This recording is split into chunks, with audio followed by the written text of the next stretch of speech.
Sun Devil fans, happy Territorial Week. Scotty Gange alongside Alec Henden here for House of Sparky, following not Herm Edwards' press conference, but his and Danny Gonzalez's, as well as Rob Likens. They all talked at the podium today for the big week. And Alec, I'll just go straight off. We saw all three coaches talk today. What was the biggest thing you took out of today's press conferences? Besides the fact that they all are great storytellers, I think that number one thing is that they understand how big this rivalry is. And I don't think they're letting the disappointment from Oregon hang around too much. I think they've done a good job turning the page. And I think that all comes back to Herm Edwards. He's even keel. He's never going to lose it on the sideline. And he said if he even does that, that's when he knows it's time to go. So I think they're doing a good job preparing for a tough week because they know that they're 5-1 at home, but 1-4 on the road. And they want to end their season bright. I think they'd also feel a little better if they make sure they ended the Wildcat season on Saturday. Yes, of course, the Wildcats, a win on Saturday would push them into bowl eligibility. The Sun Devils, of course, with their win against UCLA, already have that luxury. You talked about the storytelling, which was great, and all three of them new coaches, so they all kind of talked about who their rivals with. Herm talked about the Cowboys. Likens talked about the Red Sox, how he hates the Red Sox.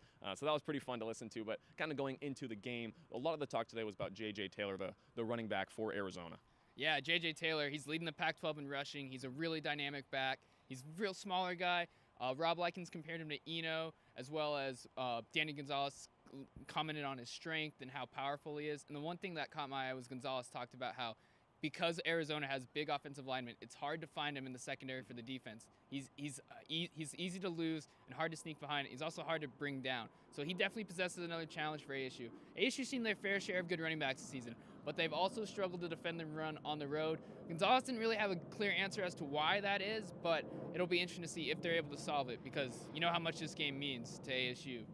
You talk about on the road. ASU has struggled on the road. Actually, Arizona has as well, and their most recent game getting pummeled by Washington State. But at home in Tucson, they destroyed Oregon. So it's interesting to see, and Rob Likens actually said that he's not going to watch any of Arizona's away game film. He's just going to watch their home game film because they're a different team in Tucson. So that was pretty interesting to hear. And kind of going on that, they have J.J. Taylor, they've got Khalil Tate, and the energy in Tucson has got to be ridiculous on Saturday. Oh, yeah, definitely. It'll be a fun game. Here's the thing that stands out to me is the last time the road team won this game was 2012 when ASU went to Tucson. So if ASU is able to come away with the road victory, it'll be huge, not just for the program. They're 7-5. It'll be back-to-back second-place finishes in the Pac-12 South. It'll be a winning record in conference play, which is always important, and it will always come down to recruiting and bragging rights. You don't want to give the cup away to those guys in Tucson, so they definitely have a lot to play for. And I don't think Herm Edwards wants to start 0-1 in the Territorial Cup. And of course, we don't have to tell you this, but ASU is out of contention for the Pac-12. But perhaps the greatest gift they could have is the fact that they're playing Arizona after such a tough loss on Saturday. They come back, they have that chance to bounce back right away. For Arizona State and their offensively wise, what do you think they have to do to get a W? I think they got to establish the run early.